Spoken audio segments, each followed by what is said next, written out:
साथियों, एक बार फिर से स्वागत है आपका किशोर एजुकेशन पॉइंट पे। आज हम जानेंगे कृत्रिम गर्भाधान के बारे में, क्या इसके लाभ है और ये कैसे किया जाता है। तो चलिए शुरू कर लेते हैं। सबसे पहले बात करें तो कृत्रिम गर्भाधान है प्रणाली में जो उच्च कोटि के जो नर पशु के वीर्य को एकत्रित करके और प्रयोगशाला में पूर्ण रूप से जांच और परख के बाद ही जो तरल नाइट्रोजन में हिमकृत यानी बर्फ के रूप में संरक्षित किया जाता है। जब मादा पशु गर्मी में आती है तब उस हिमकृत वीर्य को तरल अवस्था में लाकर और गर्भाधान यंत्र द्वारा मादा की जननेंद्रियों में सेचित किया जाता है, जबकि जो प्राकृतिक तौर पर नर समागम द्वारा गर्मी में आई मादा की योनि में जो वीर्य सेचित करता है। अतः वास्तव में जो कृत्रिम गर्भाधान जो प्रक्रिया में कुछ भी कृत्रिम जो है वो नहीं होता है और केवल वीर्य सेचन का जो कार्य है जो प्राकृतिक समागम की बजाय गर्भाधान यंत्र द्वारा किया जाता है। गर्भाधान की ये विधि एक वैज्ञानिक तकनीक है और पशुपालन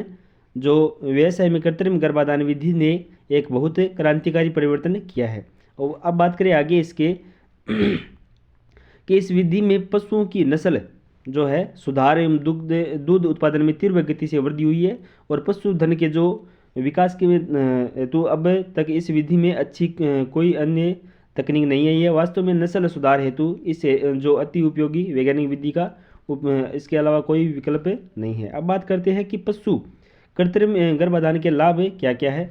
चलिए शुरू कर लेते हैं। जैसे इस विधि का पहला लाभ है कि इस विधि द्वारा उच्च गुणवत्ता वाले जो सांड से अधिक से अधिक मादा पशुओं का गर्भित किया जा सकता है और जो नस्ल सुधार एवं दूध उत्पादन में बढ़ोतरी का बहुत अच्छा साधन है। दूसरा जो लाभ है कि उच्च गुणवत्ता वाले सांड के वीर्य को एकत्र करके हिमकृत रूप में दूर दराज के इलाकों में भी भेजा जा सकता है। जैसे वहाँ से लाकर जैसे डॉक्टर एक इसका उपयोग करते हैं ज़्यादातर पशुओं के डॉक्टर, और यहाँ तक कि हिमकृत वीर्य दूसरे देशों से भी मंगवाया जा सकता है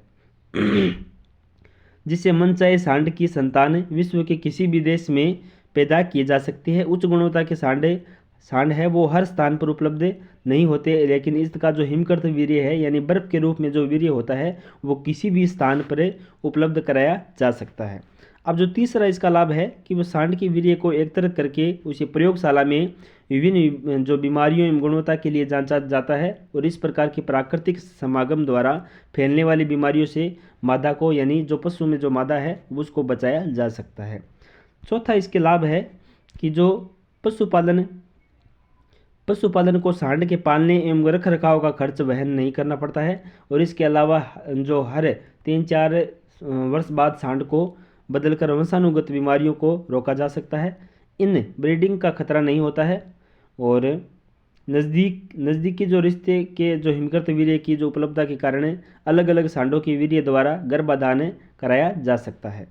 अब बात करें 5 नंबर जो लाभ है, खूंखार सांड मादा पशुओं को चोट पहुंचा सकते हैं। जब वो जो संभोग वाली क्रिया करते हैं तब चोट पहुंचा सकते हैं, लेकिन कृत्रिम गर्भाधान करवाने में इस प्रकार का कोई खतरा नहीं होता है।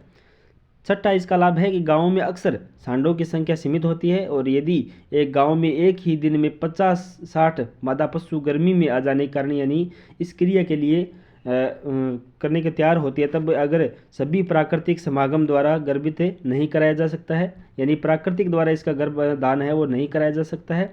यदि मादा पशु का गर्मी में आने के चक्कर छूट जाए तो पशुपालक को काफ़ी आर्थिक नुकसान उठाना पड़ता है, जबकि कृत्रिम जो गर्भाधान द्वारा सभी पशुओं को गर्भित कराया जा सकता है। अगला जो इसका लाभ है कि जो भारी एवं बड़े आकार के जो सांडे बछड़ियों को प्राकृतिक समागम से समागम के समय जो है वो चोट पहुंचा सकते हैं, लेकिन कृत्रिम गर्भाधान विधि में ऐसा कोई खतरा नहीं होता है। और 8वां जो इसका लाभ है कि बहुत अच्छी नस्ल के सांड को भी चोट लग जाए किसी कारण से समागम करने में या फिर असमर्थ हो जाए तो उसका वीर्य हिमकृत करके कृत्रिम गर्भाधान विधि द्वारा इस प्रयोग में लाया जा सकता है। नेक्स्ट इसका लाभ है कि कृत्रिम गर्भाधान करने से पहले पशु चिकित्सक द्वारा मादा पशु की अच्छी तरह से जांच की जाती है और कभी कभी जो गर्भित पशु भी है वो गर्मी के लक्षण देने लगते हैं।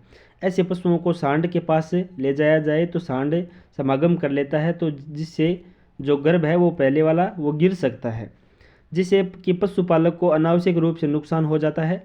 पशु चिकित्सक मादा पशु की जांच करते समय गर्भाशय की बीमारियों की अच्छी तरह से जांच भी कर सकता है।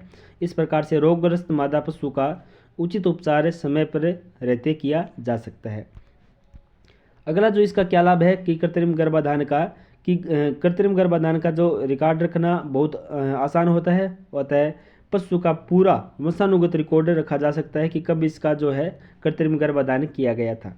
अब बात करते हैं कि जो पशुओं के गर्मी आने के कारण क्या क्या इसकी गर्मी आ सकती है, किस वजह से इसमें गर्मी आ जाती है। जैसे गाय हो, भैंस हो, या फिर जब भी गर्मी में आती है तो ज़ोर ज़ोर से रंभाने लगती है, जैसे ज़ोर ज़ोर से बोलने लगती है, तो दूसरे पशुओं के ऊपर कूदती है, तो वह दूसरे पशुओं को भी अपने ऊपर चढ़ने देती है। मादा पशु के खान पान में कमी आ जाती है, बार बार मूत्र करती है।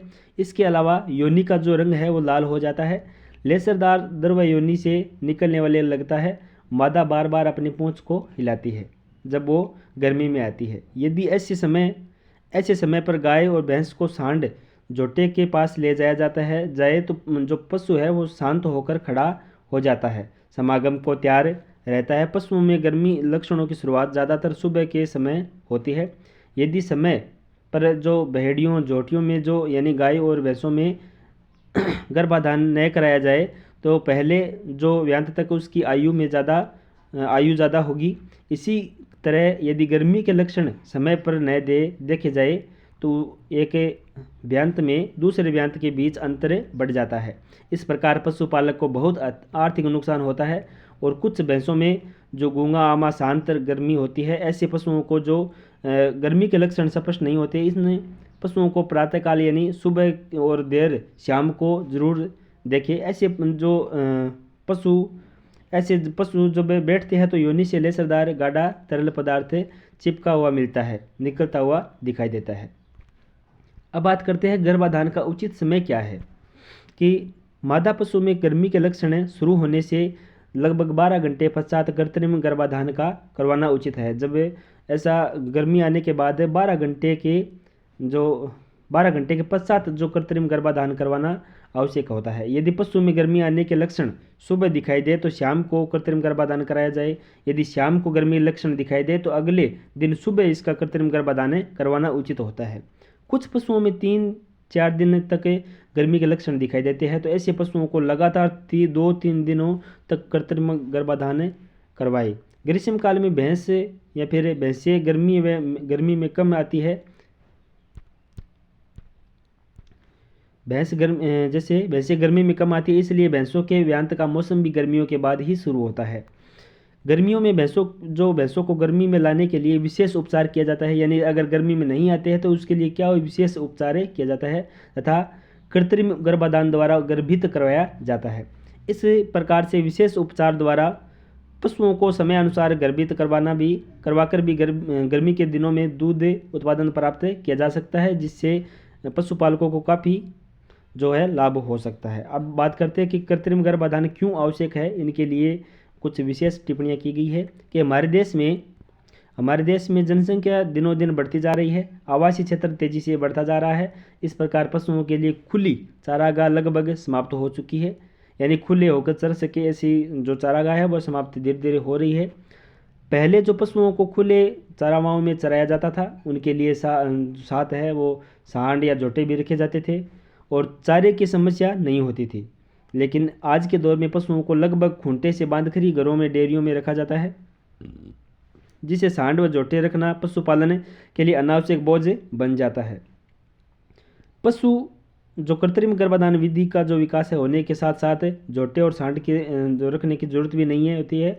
और जोटे और सांड की जो प्रोजनी टेस्टिंग जो केवल है कृत्रिम गर्भाधान द्वारा ये संभव है, जिसे हम जोटे सांड की गुणवत्ता को जान सकते हैं। इस प्रकार से कृत्रिम गर्भाधान का टॉपिक हमने कंप्लीट कर लिया है। अगर वीडियो अच्छा लगा एक बार वीडियो को लाइक और चैनल को सब्सक्राइब कर ले। पशु परिचर के सारे टॉपिक है वो इन्हीं दिनों में करवाने वाले हैं, तो एक बार वीडियो को लाइक और चैनल को सब्सक्राइब कर ले। बहुत बहुत धन्यवाद वीडियो को पूरा देखने के लिए, शुक्रिया।